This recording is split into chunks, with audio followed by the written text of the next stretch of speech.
Welcome. It's indisputable. I'm your host, Rashad. Richey, good to be with you. We got a lot on the agenda today. I have missed every single one of you. I am thankful for your continued connection, allyship, friendship, support.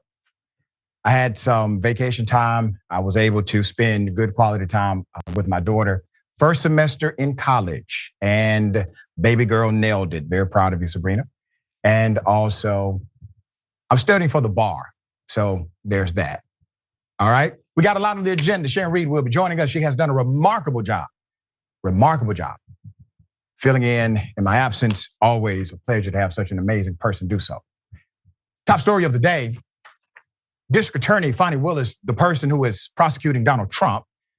Well, all of a sudden there's this motion that says she's having a sexual relationship, inappropriate relationship with the special prosecutor. Let me do it this way, because this is a hell of an allegation. And for these reasons, they're saying this case needs to be thrown out. Put up the picture of the district attorney, Ms. Fani Willis, one of Donald Trump's co-defendants in the Georgia election subversion case, filed a motion. This is a public court record now. Filed a motion on Monday to disqualify the Fulton County DA, Fani Willis, from the case on the basis of claims that she had an improper romantic relationship with a prosecutor she put on the case. The motion from former Trump campaign staff member Michael Roman accuses Willis of an act to defraud the public of honest services, end quote. Because of the alleged secret romantic relationship she had with Nathan Wade, allegedly, a top prosecutor she brought on to lead the investigation against Trump and his 18 co-defendants in the criminal conspiracy case. According to Roman's claims, Willis was romantically linked to the prosecutor before she brought him aboard as part of a self-serving arrangement that financially benefited them both, according to the motion. I'm going to get into the weeds of this, but you have to understand what the argument is. The argument is not, hey, listen, my client is innocent. The argument is, well, because the DA allegedly had a relationship with someone who works to prosecute my client, well, that simply means, well, my client should be let go, okay? Now, there's no evidence presented in this motion. Motions don't require it in the presentation, ironically, but the motion will be ruled upon. There's more. Quote, Willis has benefited substantially and directly, the attorney says, and continues to benefit from this litigation because Wade is being paid hundreds of thousands of dollars to prosecute this case on her behalf. Motion claims, in turn, Wade is taking Willis on and paying for vacations across the world with money he is being paid by the Fulton County taxpayers and authorized solely by Willis. Once again, an airing of very personal dynamics alleged without evidence. This is not a motion for the judge. Let me say that again. Even though you filed the motion for the judge to make a ruling, this is not a motion for the judge, and I hope the judge is able to see through this. This is a motion for you. This is a motion for Trump supporters. This is a motion for possibly the jury, if it even gets to that point. This is a motion to confuse, because this has nothing to do with evidence on record.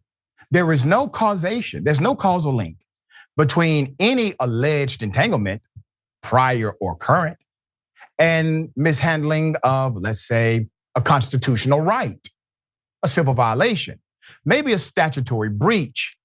You see, if anything, if there is some they are guilty of an administrative policy violation, which does not overcome an actual criminal indictment, period. There's more. Roman's filing provides zero concrete evidence of a relationship between Willis and Wade, saying only that, quote, sources close to both Wade and the district attorney have confirmed they had an ongoing personal relationship. In the event that Willis is removed from the case, it would then be up to the Georgia Attorney General, Chris Carr, a Republican, to appoint another DA in the state to take over the proceedings. Willis's office told ABC News that it would respond to Monday's motion through appropriate court filing. So the motion has to be responded to.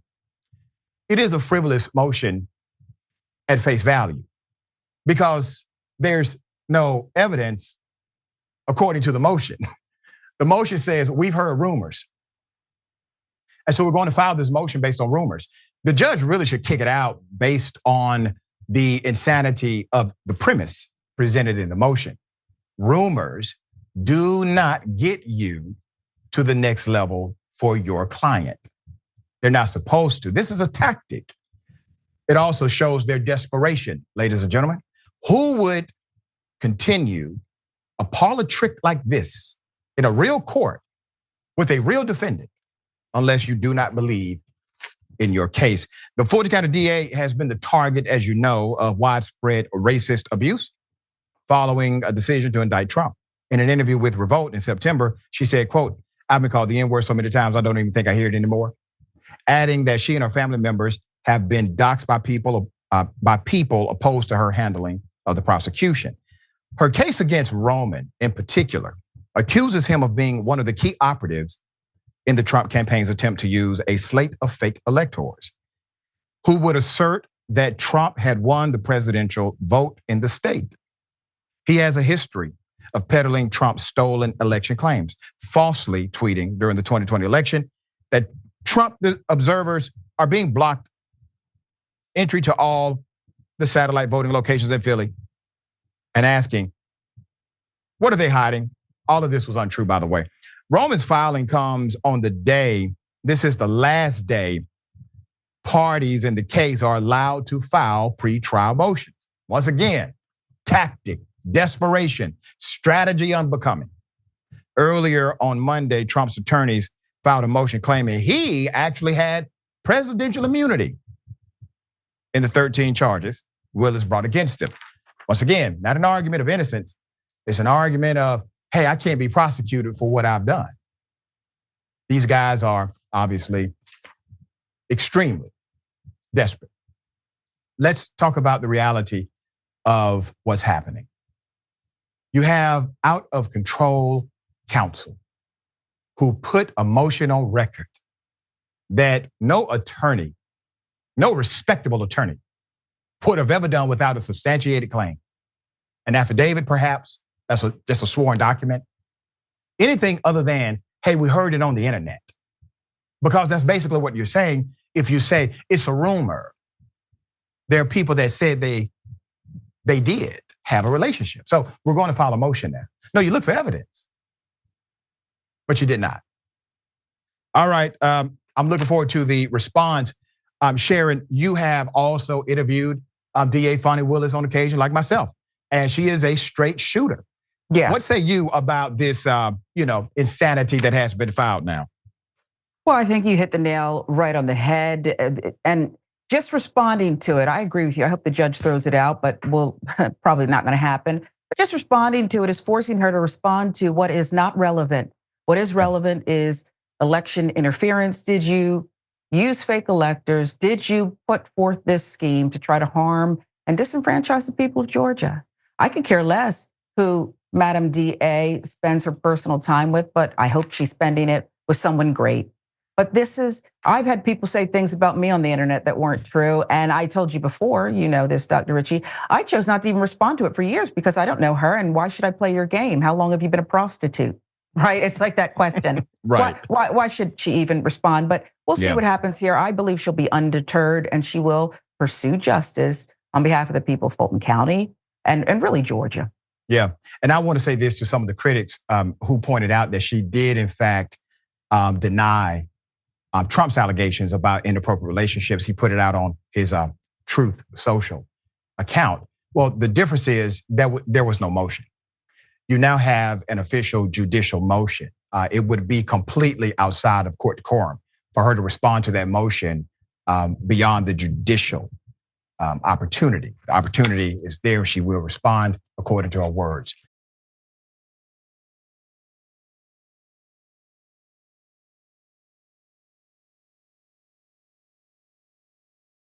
All right. Roger Stone wanted to assassinate two members of the U.S. Congress. Put it up full mass. I'm going to take you through a very dark mind, but these are the individuals who are champions inside of the Republican Party. According to Mediaite, notorious political operative Roger Stone on the left said with associate Sal Greco on the right at a Florida restaurant. This was weeks before the 2020 presidential election. What were they talking about? They were talking about a plan to assassinate, to kill, to off two Democratic congressmen. Greco was at the time an NYPD cop working security for Stone on the side. Mediaite reports their conversation took place at a Cafe Europa in Fort Lauderdale. And it focused on two House Democrats, you're looking at them now, for whom Stone harbors a lot of animosity. Jerry Nadler on the left, Eric Swalwell on the right. In an audio of the conversation obtained exclusively by Mediaite, Stone made threatening comments about the two lawmakers. Quote, "It's time to do it," Stone told Greco. "Let's go find Swalwell. It's time to do it. Then we'll see how brave the rest of them are. It's time to do it. It's either Nadler or Swalwell has to die before the election. They need to get the message. Let's go find Swalwell and get this over with. I'm just not putting up with this ish anymore." End quote. Put up the gentleman again, if you would, the two who decide to have this conversation. They will try to spin this as, well, it didn't happen. But if it did, we were just kidding. But that's not the narrative from both. I will show you the discrepancy. A source familiar with the discussion. Wait a minute. What does that mean? A source familiar with the discussion told Mediaite they believed Stone's remarks were serious. It was definitely concerning that he was constantly planning violence with an NYPD officer and other militia groups, the source said. Both Nadler and Swalwell serve on the House Judiciary Committee. At the time of the conversation, Nadler had announced the committee would be investigating then President Donald Trump's decision to commute Stone's sentence after he was convicted of federal crimes in the special counsel report from Robert Mueller. Put it up. This is a tweet, Representative Nadler. This was on July 10th, 2020. He wrote, "A jury found Roger Stone guilty. By commuting his sentence, President Trump has infected our judicial system with partisanship and cronyism, and attacked the rule of law. House Judiciary will conduct an aggressive investigation into the brazen corruption." A source told Mediaite of Stone had been at war with Nadler and Swalwell for years. He just hates them. He just wanted to get Trump back into office so these things would stop. End quote. Stone was convicted of obstruction, witness tampering, and lying to Congress in the Mueller investigation. Prosecutors sought a 9-year prison sentence for the longtime Republican operative. But Trump's Justice Department reportedly intervened and imposed a less severe sentence. Stone's sentence was eventually commuted by Trump days before reporting to prison. Let's put him up. Mediaite notes the intervention from the DOJ prompted Aaron Zelinsky, the prosecutor and Mueller deputy who led the case against Stone, to recuse himself from the case in protest. He was disgusted by what he saw. Mediaite reported last week that Stone was caught on tape in December 2020, urging Greco to, quote, punish Zelinsky. He needs to be punished, Stone told Greco in the audio. You have to abduct him and punish him. That has to be done.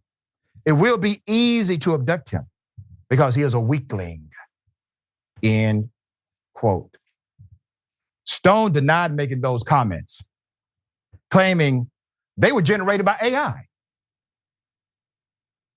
He has previously claimed videos of his comments are actually deepfakes. In response to a request for comment on the remarks aimed at Swalwell and Natler, Stone said, quote, "Total nonsense. I've never said anything of the kind. More AI manipulation. You asked me to respond to audios that you don't let me hear and you don't identify a source for. Absurd. This may be one. Put them up. Sounds like a source to me. I'm just reading tea leaves here, so let me go down the rabbit hole. So while Greco did not deny, the cop did not deny the comments. He said in a text to Mediaite, quote, "I don't think your reader is interested in ancient political fodder." What? Wait a minute. You all were talking about assassinating 2 members of the US Congress. I promise you the readers are interested in this. I guarantee you, I've been in media for a minute. They are interested in the fact that you all sat down and talked about kidnapping and killing people who are in service, okay? In public service. All right. So Greco, who acted as, once again, the security, put it back up, for Stone and was with him during the January 6th insurrection, was fired by NYPD over his association with Stone. An NYPD spokesperson confirmed to Mediaite Greco was terminated August 2022. Once again, the officer did not deny that the conversation happened. He did not say Stone never wanted to assassinate 2 members of the US Congress.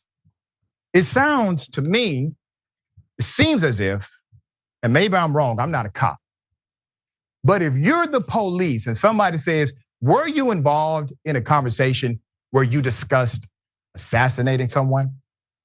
Hell no. But that's not what the officer said, okay? He just said it's old news now. The 2 guys are alive, so we didn't do it.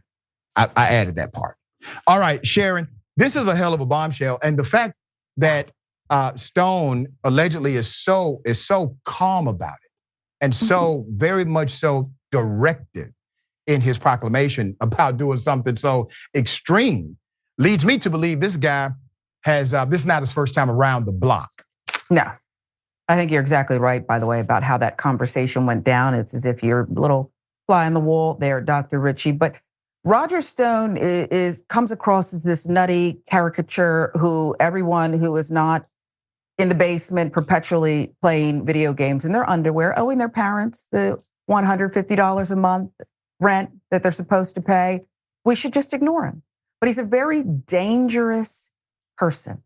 Yes. He's a very dangerous person. Someone who swore the oath, and I'm not saying that NYPD is supposed to be put up top, some kind of mountaintop, but I am saying that he has sway with some very dark people. And if you're talking about killing congressmen and others, then I don't understand why these people are roaming free amongst us. You try it, Doc. I know your faith and hopefully your law degree, it's not going to allow it. But I'm just saying facetiously, you try it. And you will need a fill-in for the host of this show for a good while, maybe permanently. You just won't be around to do it. That becomes the question, right? How does Roger Stone get away with, and this happened years ago, obviously, there was a recording of it somehow, and he's still not charged? This is a whole different world, all right? We talk about it often. All right, we'll keep everybody updated. Guarantee you there will be developments to that case.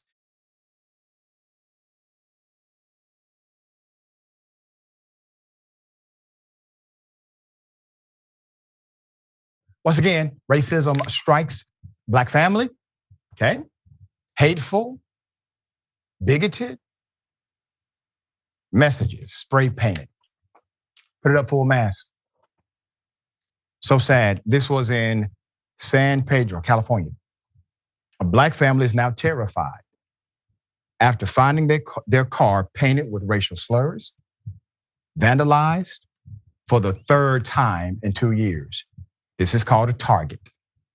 According to KTLA, Reginald Scott says his red Ford Mustang was vandalized between Christmas and New Year's Day. The suspect spray painted a large message on the side of the car that read, "Merry Christmas, N-word." Scott told KTLA, "I couldn't believe that this was happening to me in San Pedro." The suspects also painted swastikas on the bumper of the vehicle, and the tires were also slashed. Quote, "It's just wrong because they flattened the tires, they damaged it." Paul Frias, the victim's neighbor, said, "It's just something you don't want to see every day because what if that could have been my vehicle?" Question mark. Reginald Scott was also told the publication that the vandalism could have been retaliation for parking in front of a neighbor's house. Quote, "Even if you're parked where you're not supposed to be, I don't think that gives you the right to spray paint somebody's car and call them a racial slur." Scott's son told KTLA. That's hurtful. And I would go a step further. If it's a public street and you park in front of somebody's house, that's not illegal. Spray painting a vehicle and damaging it, however, is. There's more. This isn't the first time the car's been vandalized. In that same community, that same neighborhood, his family is terrified that things could continue and escalate.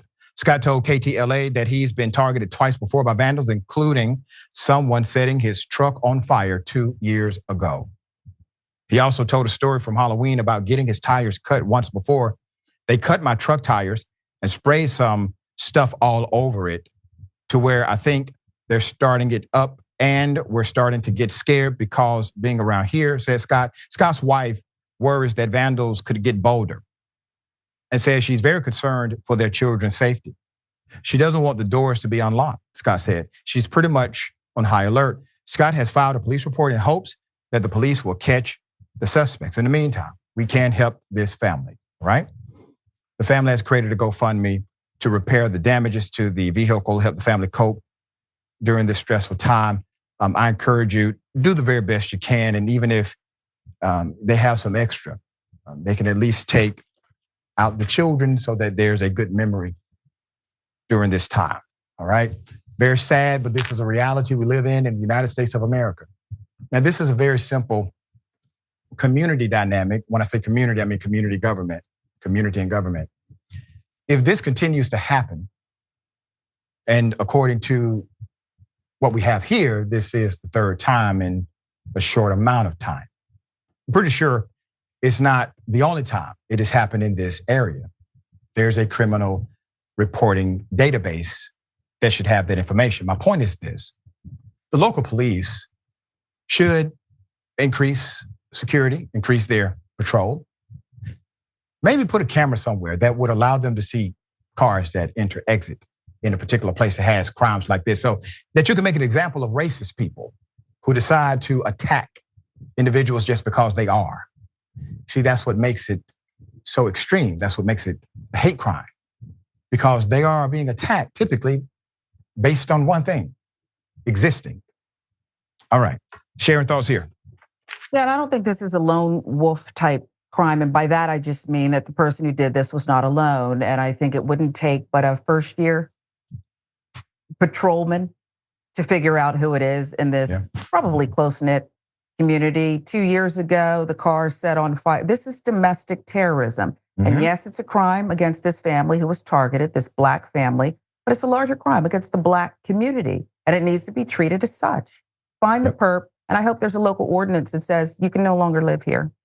That's right. And if there's no local ordinance, we can go with the federal government, because if you were doing this in order to intimidate a person to leave a community, that part, renting or owning, doesn't matter. That is a federal crime, period. All right, we'll give you updates as they come. We got more on the other side. It's indisputable. Stick and stay.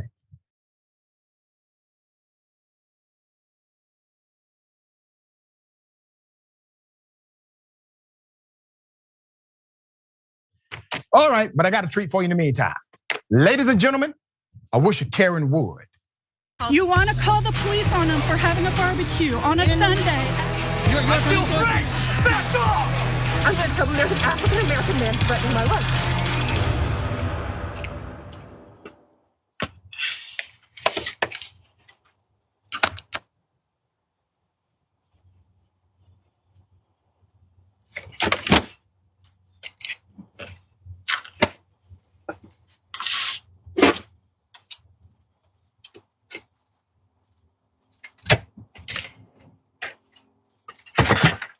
Hello. Ignore it. You keep that. Why? Because I didn't see a tip on the app and I put a little card in there. So please keep that. I'm sorry. No, I just had cash. Please take It's okay. It's okay because it's okay. Thank you. Have a good night. What the hell did we just witness? Well, let's put it with the picture full mass. This is an interesting dynamic here. DoorDash driver leaves the customer a nasty note after being very rude, obviously, in the interaction. The young lady said, well, I did not leave the tip on the app because I'm paying cash, which I've done that on occasion myself. And I got to say this, the fact that you put a heart there and everything, that doesn't really mean I have to pay you by way of my credit card. I can still pay you cash if I leave a tip. So the video from a woman's home Nest camera shows a DoorDasher approaching her home, knocking on the door. When the woman answers, she's holding a cash tip. It's in her hand and tries to hand it to the DoorDasher. But the DoorDasher refuses to accept the tip that she said she was upset for not getting. You keep that, the DoorDasher says. Why? The woman asks. Because I didn't see a tip in the app and I put a little card in there. Oh, now we're going to get to why she decided not to take the money. The DoorDasher says while gesturing to the bag filled with the woman's food, so please keep that, I'm sorry. I don't understand. I thought this was what we're supposed to do, right? To give a tip and say, hey, I made a mistake. I thought you weren't going to tip me. All right, the woman explained that she had cash and wanted to try tipping the driver that way instead of through the app. But the driver continued to reject her tip and said it's okay before leaving. The woman posted a separate video showing the note. You see the note the driver left in the bag with food in it, which read, lucky for you, I didn't bother the food, but next time consider tipping your driver. Now, I'm going to say this, she probably did bother the food, and that's why she didn't take the money. But I digress. The video recording racked up more than 240,000 views on TikTok. It's even more now. Even the official DoorDash TikTok account commented on the video saying, regardless of the tip, they shouldn't have left any type of rude note at all, period. Then DoorDash requested the woman reach out to their account and customer service assistant. Commenters offered similar reactions to the woman's DoorDash experience. Nope, I wouldn't trust it after that. Because why are you putting stuff inside of my bag? That is a clear violation, by the way. One TikTok commenter posted under the video, ooh, now she's feeling embarrassed, another sad note. Now, I have a theory here. I think the reason why the woman did not accept the tip, just say, hey, you know what?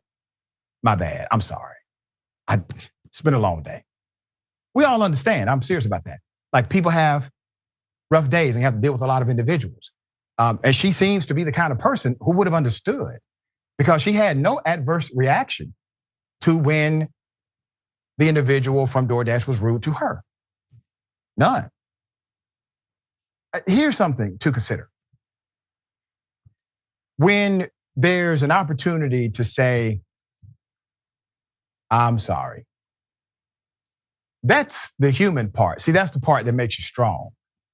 That's the part that actually comes from strength and not ego. But because of ego, you accuse someone who did not wrong you. Because of ego, you decided not to accept the tip that you obviously were entitled to because she had it secured for you. Because of ego, you're going to have an adverse response from DoorDash as a contractor because of ego. But if you would have displayed humanity and just told the woman, I am sorry, I was wrong, none of these other things would have happened. Just something to consider. Sharon, thoughts here? Here's something else to consider, Doc, and I want to preface this by saying I always tip extra. And because I don't usually carry cash, I I tip extra on the credit card because I think it's better for them and their bottom line, people in the service industry. At least that's what I've been told. They do prefer cash. But I want to mention something here about both her misdirected energy and the company she works for. Tipping's supposed to be on top of it. If you did a good job, I tip you. That's not how we take it in America because we realize that companies don't pay these employees what they deserve. And so they leave it up to us to try to supplement it at sporadic rates. And that's, to me, is very wrong. But you're not entitled to the tip based on the way it's explained, okay? You're just not. And for her to reach in her grubby hands in the bag, I know they're grubby because look at the conduct. So her hands are grubby. They're just grubby. You can fight me if you want to on that. It's just is so stupid. It wants me, I want to invoke Antoine Dobson. I think you are so dumb. This is just ridiculous, okay? And the woman's owed an apology and not, I think the DoorDash lady has to be suspended for this, okay? Yeah. And you can keep the food. You can go ahead and keep that food. Free DoorDash deliveries for life. I think it's warranted. Yeah, it's I do too. Indisputable now. There you go. This is how far it went. Serious business once it reaches here.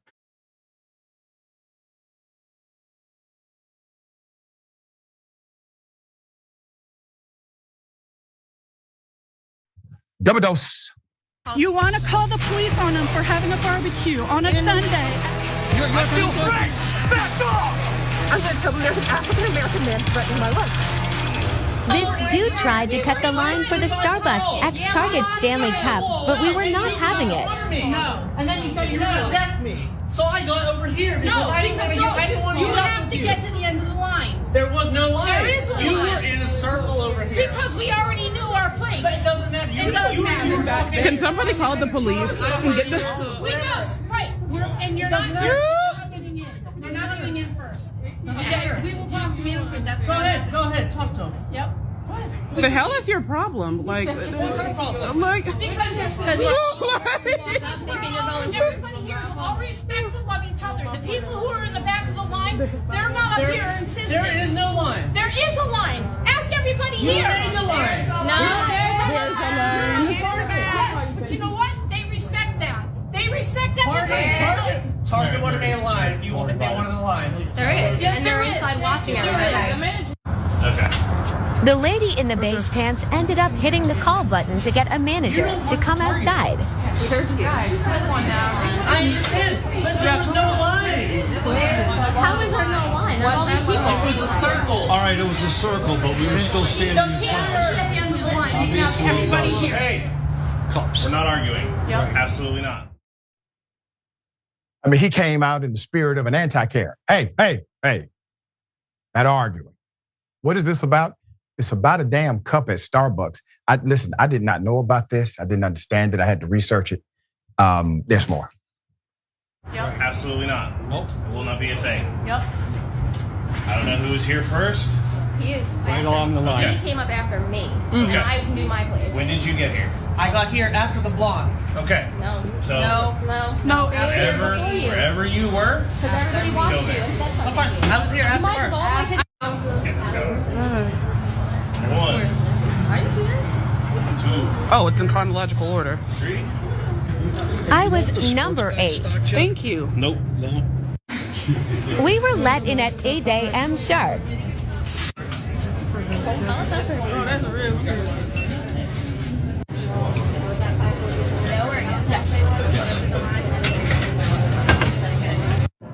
Cup secured. Yeah. Mission accomplished. Put up the picture full mass here. That look is everything. The pointing of the finger telling him to leave, the defeated look on his face in the other picture. Ladies and gentlemen, this was about getting a particular cup. It's called the Starbucks Stanley Cup. I've never seen people so excited about getting overpriced coffee inside of a particular cup. All right? But since we're talking about cups, ladies and gentlemen, I have something very important to say. Indisputable has these amazing mugs that you can get right on the shoptyt.com site. We don't even make you stand in line. We'll ship it right to your house. Fraction of the cost. You put your own damn coffee inside. I promise you'll save money. All right, Sharon. They tell me they were there at 3:00 in the morning to get this cup. Are you familiar with this situation at Starbucks? Not willingly, but yes, I do. I do have knowledge of this because my 12-year-old is seeking this limited edition, I suppose. But which she's really 12, is, Sharon. Well, she's which 12. really means too, Doc, they're taking a portion of the stock and making it look like this is a very rare. And I refuse to do this. I'm a busy single mother. I want her to have the cup, but this is just marketing and foolishness. Yes, these are adults. I want to believe that unlike me, they are desperate to do what their babies are asking for, but something tells me it's for them and a status symbol. And this is so nutty. You understand you're behaving in a nutty fashion. And I just think they all need to go to counseling. I'm not saying for good. I just mean 1 or 2 sessions, group sessions to get you all the way together. Stop That's right. it. Yeah. Or get an indisputable mug and no counseling necessary. No. And it gives you the code to live by. There you go. There is a code to live by on there. All right, we got more on the other side. It's indisputable. Stick and stay.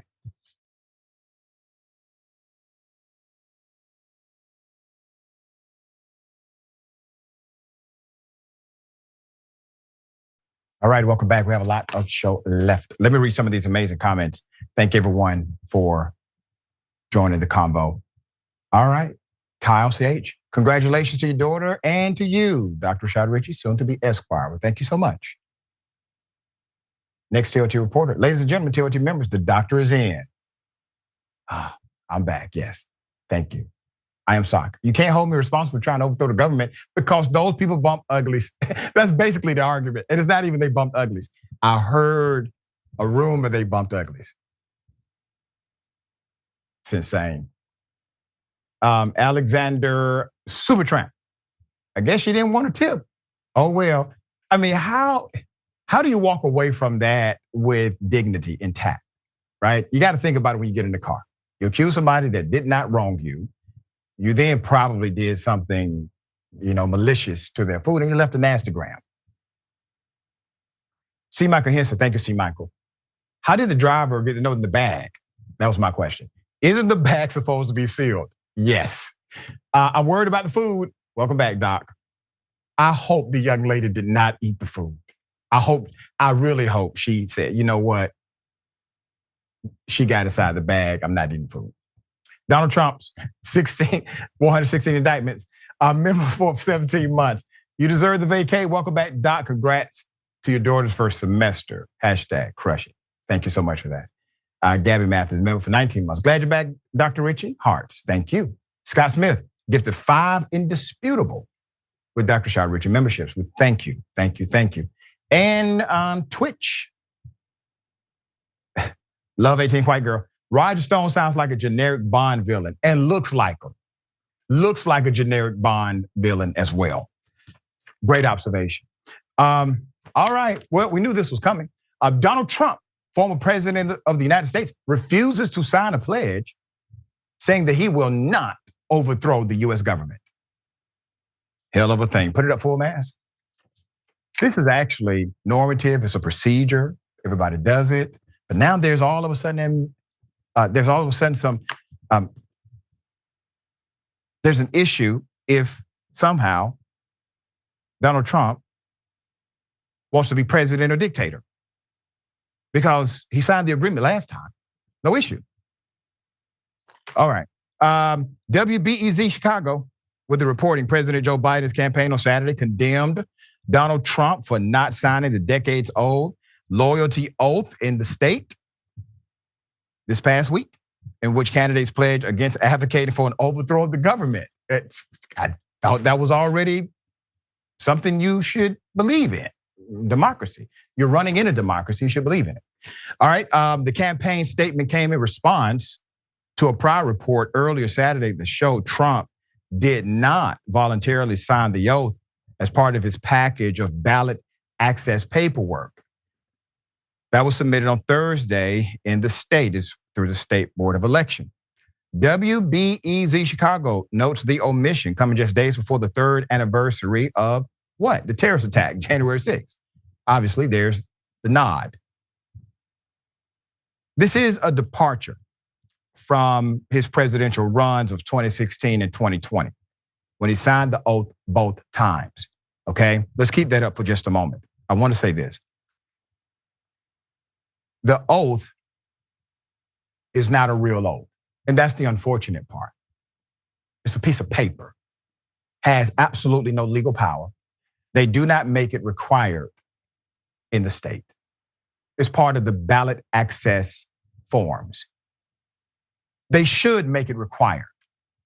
It should be a mandated prerequisite. Hey, do you agree if you get elected, you will not overthrow the government? You see, it's already implied because you do have to affirm that you will uphold the Constitution. You see? So there's your implication that you do not overthrow the Constitution you swear to uphold. States have to stop with these fictional documents for onboard balloting protocols. If the document had teeth, once again, you could actually do something, but you can't do a damn thing because the document is, well, let's just say theater, all right? Let's put up the other one. WBEZ Chicago Sun-Times analysis of those petitions found Biden and Florida Governor Ron DeSantis, they've already signed it. Biden signed the pledge this year. Biden campaign spokesman Michael Tyler said in a statement on Saturday, quote, "For the entirety of our nation's history, presidents have put their hand on the Bible and sworn to protect and uphold the Constitution of the United States.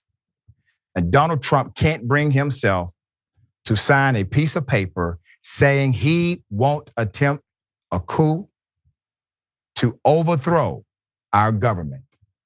We know he's deadly serious because 3 years ago today, he tried and failed to do exactly that." Trump campaign spokesman said, quote, "President Trump will once again take the oath of office on January 20th, 2025, and will swear to faithfully execute the office of the President of the United States, and will, to the best of my ability, preserve, protect, and defend the Constitution of the United States," end quote. Under Illinois law, presidential candidates wanted to be on the state's ballot March 19th had to turn in their nominating petitions to the State Board of Elections on Thursday, Friday. The loyalty oath is a time-honored part of the process. The oath is a 1950s Red Scare era pledge of the former U.S. Senator Joseph McCarthy. And part of the oath, candidates swear they are not communist nor affiliated with communist organizations. In the latter part of the oath, candidates attest they do not directly or indirectly teach or advocate for the overthrow of the U.S. government or of this state or any unlawful change in the form of the government, thereof, by force or any other unlawful means. Signing it is entirely optional.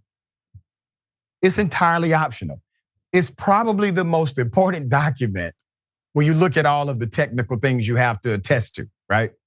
Name, date of birth. But this part is substantive, okay? But it's optional.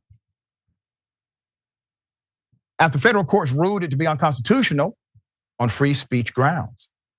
But state lawmakers left it in the state law. Countless candidates in flag-waving fashion have signed it through the years, even though it is no longer compulsory.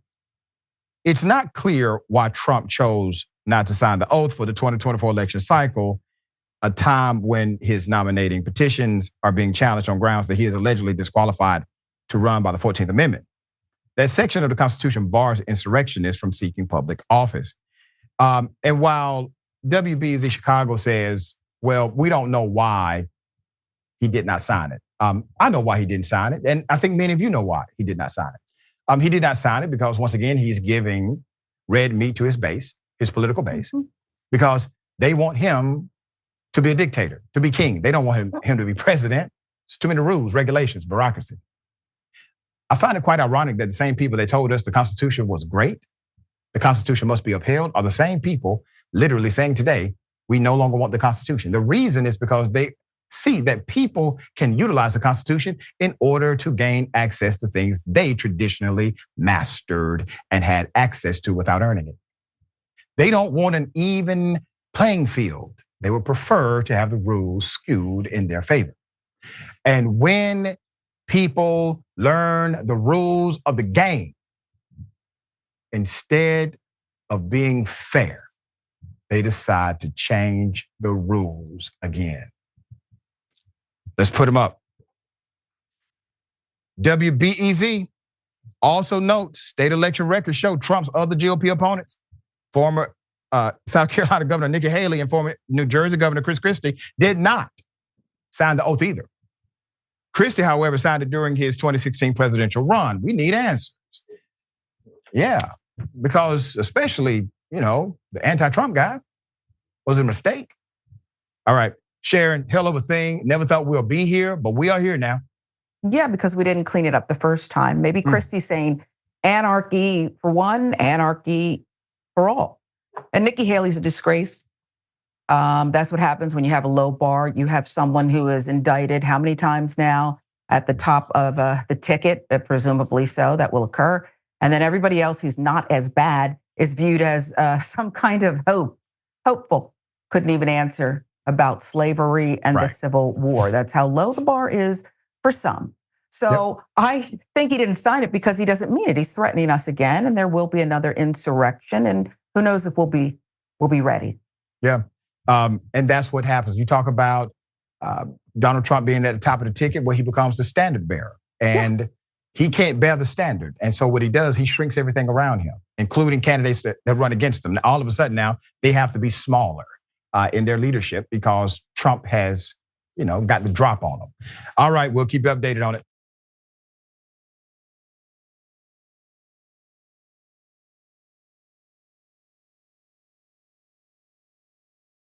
Hell of a thing.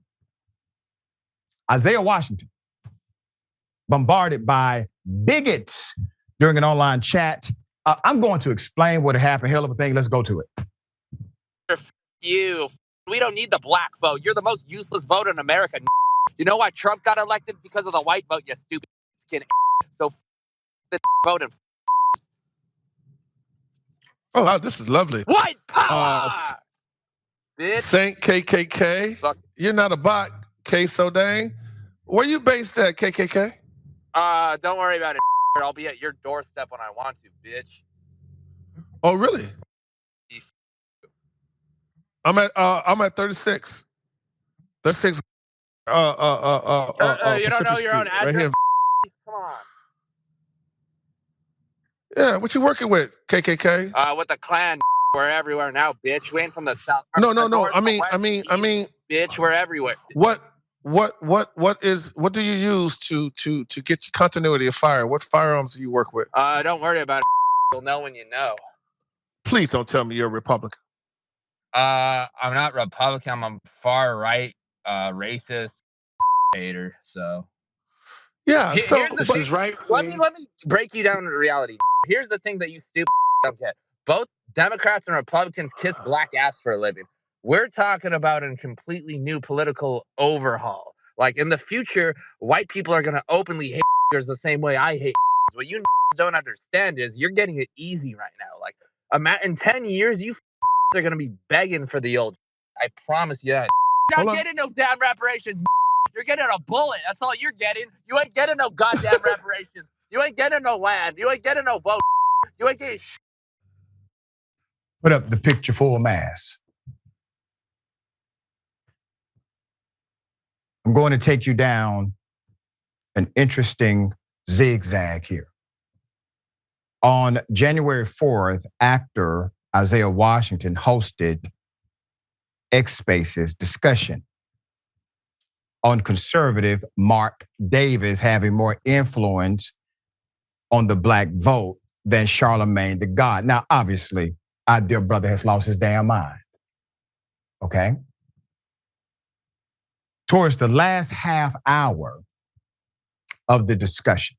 The discussion was hijacked by racist trolls. An excerpt of the abuse Washington endured was reported by political consultant Nikki Barnes. And you see it there. Washington would respond online to the accusations made in Barnes and others' posts by saying, expose what? All right. So Nikki Barnes said, trigger warning, while trying to promote a black conservative or black Confederate, allowed an actual Confederate to come into his space and demean black people. Unbelievable. Now keep that up for a minute. So think about the irony of this. This is the zigzag part. So Isaiah Washington, who is a Republican, black Republican, that's fine. He holds this, meeting. And he's talking to a black Confederate, a guy who sympathizes with the insanity. And then a real one shows up. All right. So Washington responds after, right, the tweet or the post. Expose what? I can find out who you are or absolutely anyone I want on this app and expose you for who you really are. I'm known for it. Okay. Ozzy is my friend, but you people aren't worth exposing to me. It's really silly for this Nikki Barnes person who I did not, or who I don't know, posted something out of context that had very little to do with the topic and or tone of the entire space. But it's good that this genius has helped drive more listeners into my recorded spaces supporting Mark Carter out of morbid curiosity.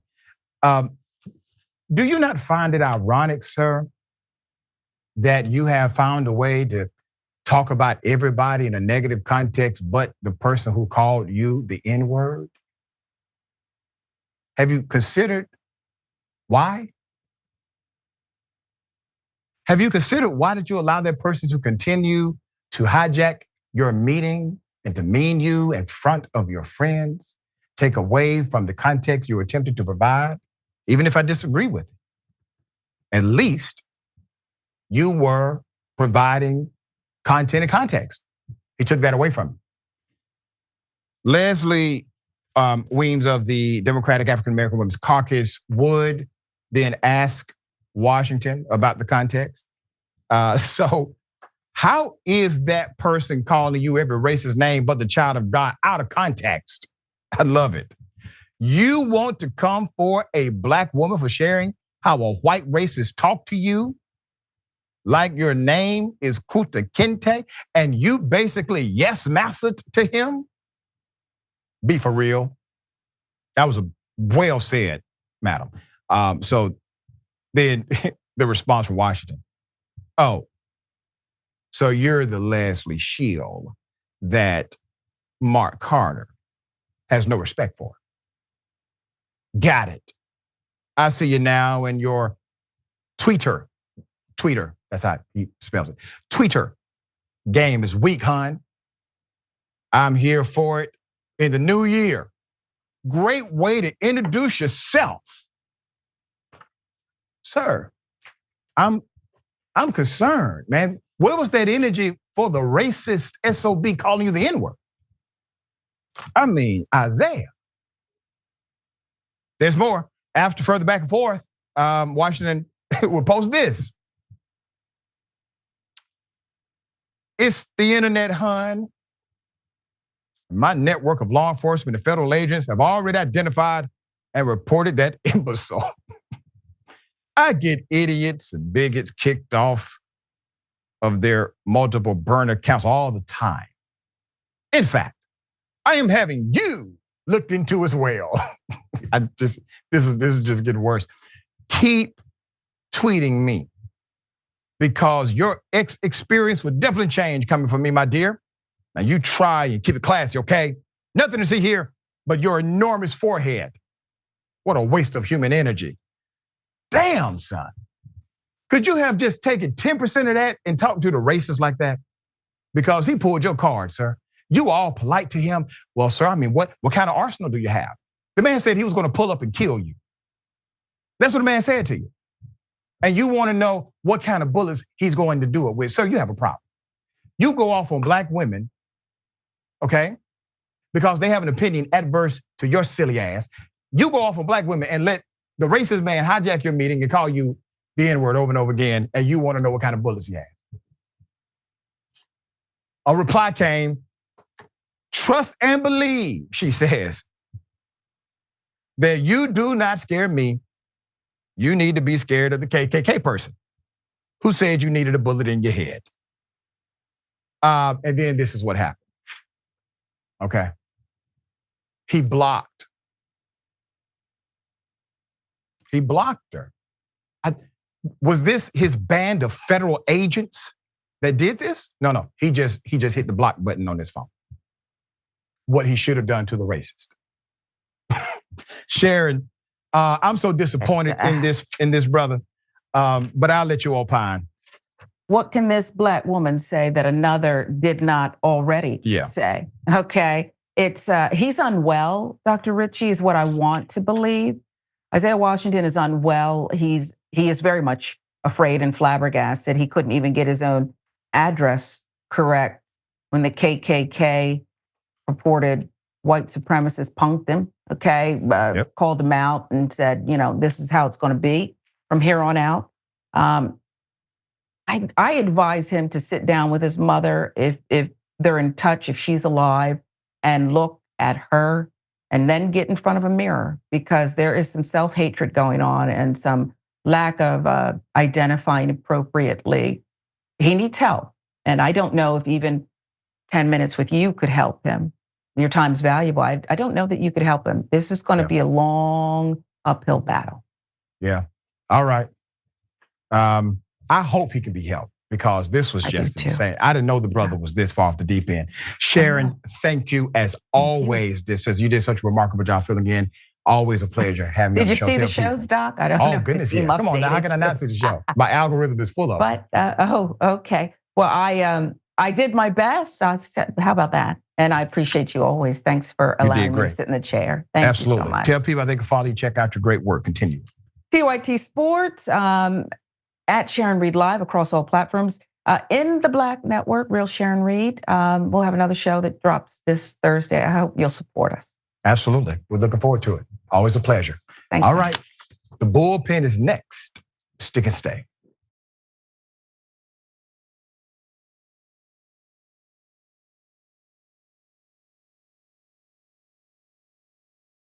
You just rear-ended us. You got to pull over. You didn't get a hole in your back. It don't matter. Okay, guess it does, because I work for American Family. Who cares? Because there's no gate or hole. Well, someone else will decide that. It doesn't matter. There's no hole. Well. Hey. You get it? Yeah, I got it.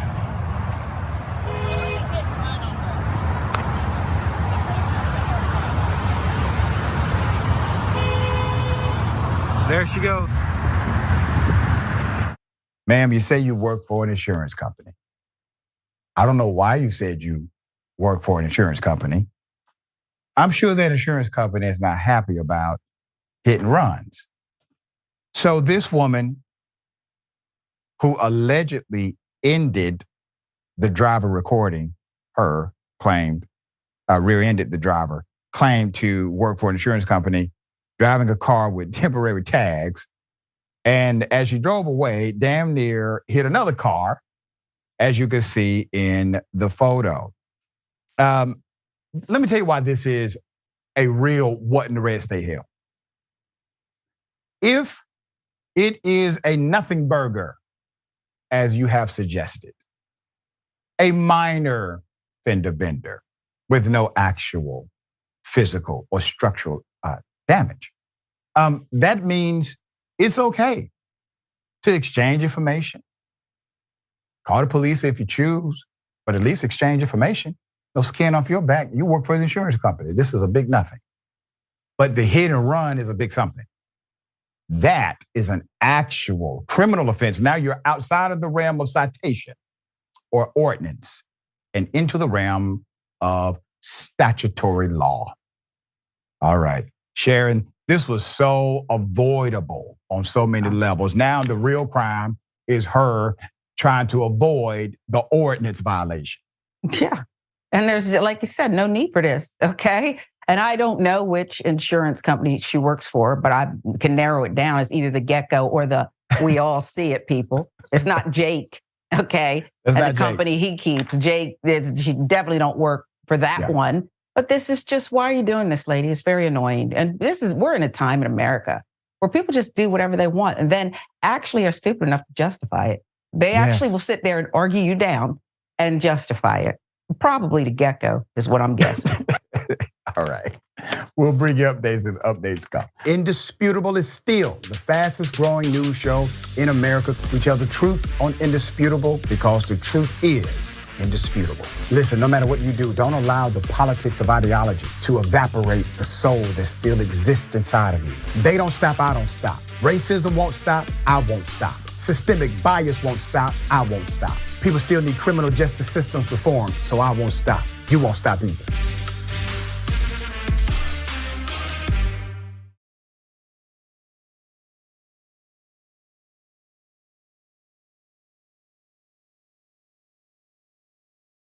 All right, welcome back. We got a lot of show. I got comments. We're going to read some of these comments. The Jack, thank you for that, by the way. Maybe if Trump's makeup gets dark enough, they'll lock him up. Interesting. All right, Kip DR. This happens in every Black Twitter space and every day in your chat, Dr. Richey. That's true. We're talking about the Isaiah Washington debacle. Yeah. Son of what? Tough guy, Isaiah Washington, laughing. Yep, I agree. James Thompson gifted 5 indisputable memberships. Thank you so much for that. Really appreciate you. All right.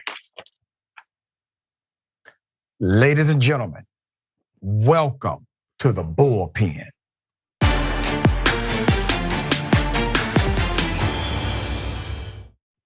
All right, he's back at the bullpen today. We have Andrew Donaldson. Andrew Donaldson, editor of Ordinary Times, writer and host of the Heard Tell radio show. Conservative, yes. Common sense intact. Dear brother, good to have you on the show. How are you? Great to be back with you, sir. Appreciate the time as always. Well, man, I appreciate you. So the world is still here. We have not blown up. We are still alive. Now, let me ask you some questions, man, because this is a very specific bullpen segment. Every person running for president basically has always signed the oath in Illinois that says, hey, if you get elected, will you promise not to overthrow the government? Oh, yeah, sure. Yeah, absolutely. I signed that. No problem. Donald Trump not signing it. And not because it's an accident or some kind of error, which has happened before, but he's not signing it because, in my opinion, he wants to overthrow the damn government. He did sign it the last time. He signed it the time before last, but this time he refuses to. What say you? Yeah, I agree with you. You did a great job a little earlier running down the history. This isn't like the GOP pledge or the Democratic primary pledges.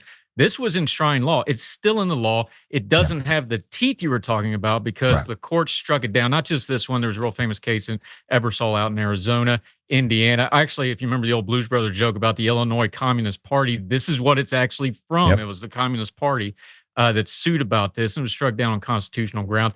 I don't completely discount that his team just screwed this up, though, and then now they're playing it off of that. That's maybe possible, too, because they don't have the A team. They're still out trying to get money out of Ron DeSantis and Nikki Haley right now. They'll be back 1st of March or so. But yeah, they're going to play this up because it goes to that audience. If I may, this kind of ties into your last segment too. Those internet people, the really bad faith internet people, we know January 6th was kind of their high tide moment. They love that stuff. That's when they actually got to show up and come out of the woodwork. And we know from the 1,000+ court cases, there was a handful of those people that did some of the worst stuff. That all started in the online stuff. This feeds that crowd. That's the real danger here. It's not the pledge because it is performative. Yes, everybody normally does it. He does it. It is signaling, and it's not everything, but it's not a nothing either. It's a something. Yeah, it's definitely some there. So let's talk about the reality of what happens to the general voter, right? I saw a report earlier today where the political pundits They were talking about this very same issue. And one guy, left-leaning guy, he basically says, well, this is going to hurt Donald Trump with independence. And let me tell you why I disagree with that today. And I know many people will say that line now. Independent voters or moderate voters, whatever you choose to call them, all right, swing voters. There was a time in American politics when people who self-identified as independent or moderate or swing voters, they were the majority. They were the majority. And you had a minority of those who would affiliate themselves specifically with one party. Obviously, that transformed over time. And then the partisanship became the majority, but the middle, the moderate, was still a significant voting bloc. And you had to carry that moderate vote, or at least you assumed you did. But then something happened. And this is where we are now. That self-identified category of voter, moderate, independent, swing voter, it is at its slimmest ever. It has never been this thin before. So you don't have a whole lot of wiggle room inside of it. So you have basically what I call base politics happening. Whoever can get their base out can likely secure an election in America right now because of that thin sliver of independent voters that are still left. People have taken sides like they haven't before. It's more polarized than it historically has been. So I don't think this is a miscalculation by the campaign. Did they fumble it? Of course they did. Is it horrible messaging? Yeah, because they really didn't have a good message to respond. But was it unintentional? I don't think so. What say you to that? I think it's a natural inclination of these people to go to that. The people that remember, this is who Donald Trump had left. He had a lot of still mainstream GOP people in that 2016 campaign. That's why he won, frankly, because those people knew what they were doing on a campaign. I'm just talking nuts and bolts stuff, not ideology, how to run a campaign, how to do financing. Those people aren't there now. The people that are there now are mostly the true believers or the full board grifters. That's who he's got left. So their default is to go to this. What you just said is true. Pew Research does this every year. They do the kind of the ideological spectrum. And what's happened is exactly what you said. The edges have hardened, but what that has done is the middle, if I can explain it this way, it's a little bit broader in the middle where those moderates and independents, it's wider, but it's more shallow. It's not as deep. So those folks are really hard to pin down, especially on what they believe. So they tend to default to things like tribalism, like the evangelical vote that all of a sudden doesn't make sense to a lot of people traditionally, but they all flock to Trump. It's a lot of tribalism. It's a lot of identity politics, things like that. You can pick other groups as well. It's a good insight on what's really going on with things like this identity pledge, though, because instead of a policy like Social Security or something like this, or even like a foreign policy thing, or like we're going to balance the budget, things that in the 90s would have been really big hot plate stuff. This is now the boilerplate, this cultural stuff. This stuff that's wink, wink, nudge, nudge, say it without actually saying it. There's a lot of that going on here. That's how you fire up that very specific base. And it's a smaller base. It's a more fired up base. But that's the base they got to have. And that's why he has a floor of 35, 40%, whatever number you want to use. That's why it gives him a chance in these elections. That's also what drops his ceiling. The part you got to worry about is how low is that ceiling? Because if that ceiling's 47, 48%, now we got problems. Yeah, and as far as the Republican primary, I don't see any way that he gets defeated in the Republican primary because of the plurality rule. He has secured a significant voter base per state in a way that no one else can secure that voter base.